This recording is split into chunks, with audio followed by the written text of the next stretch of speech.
Si Dieu effaçait actuellement, s'il extirpait le vieil homme, toute la base de l'éducation spirituelle serait enlevée.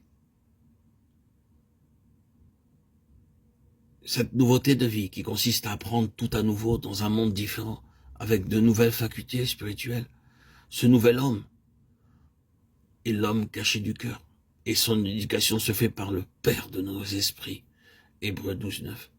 Elle se fera en accord avec une déclaration de cette même lettre aux Hébreux jusqu'à la division de l'âme et de l'esprit 4:12.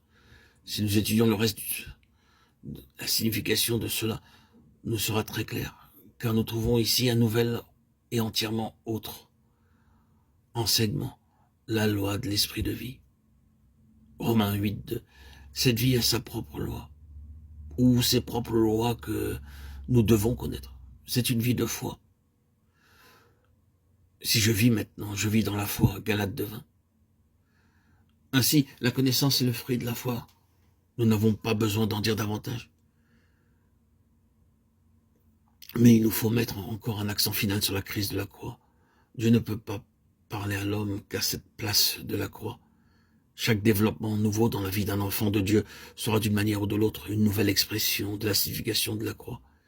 Une mort plus profonde, d'où sort une vie plus pleine. Dieu maintient l'équilibre d'une main ferme et pour finir, la dernière phrase de notre dépouillement ici-bas aboutira à notre couronnement avec Christ là-haut. Il doit y avoir une crise définitive dans laquelle tout ce que Dieu a en vue est accepté, que nous le comprenions entièrement ou non. Cette crise renferme et comprend cette double opération. D'un côté, l'ascendance du nouvel homme, de l'homme spirituel, et de l'autre, la soumission de l'homme naturel ou du vieil homme. Et ceci est l'éducation de toute la vie.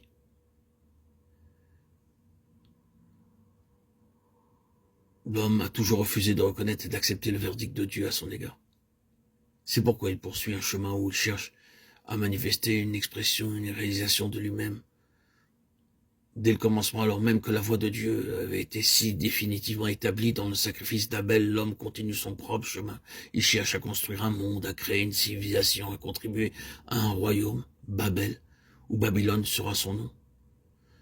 C'est l'expression et le monument de la puissance du pouvoir et de la gloire de l'homme. Faisons-nous un nom, Genèse 11:4.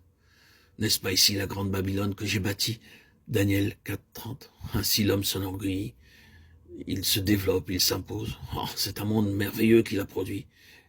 Et il le dépasse des hommes et de beaucoup. Il n'arrive plus à le maîtriser. Plein de merveilles, oui, mais plein de tragédies. Il marche rapidement vers sa dissolution et ses propres productions effaceront sa civilisation. Il a mis en mouvement quelque chose qui, par sa propre force, a échappé à ses mains.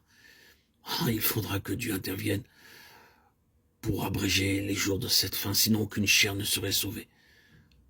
Matthieu 24:22.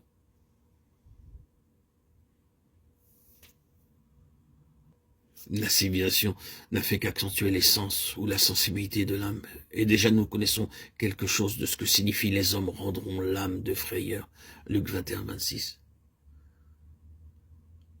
Dieu ne peut parler à l'homme qu'à cette place de la croix. L'homme se doit, en tant qu'enfant de Dieu, par la signification de la croix, mourir à ce vieil homme qui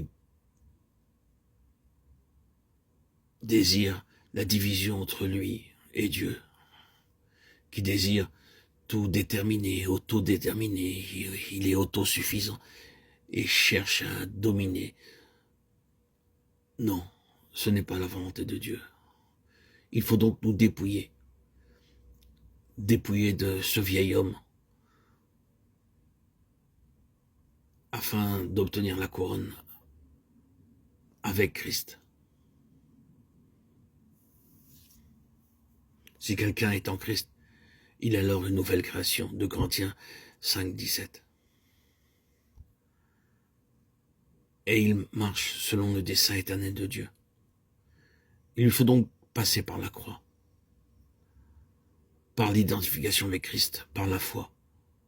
Une fois que cette place a été prise, et tout ce qu'elle implique est accepté, alors le nouvel homme paraît par l'union de résurrection avec Christ.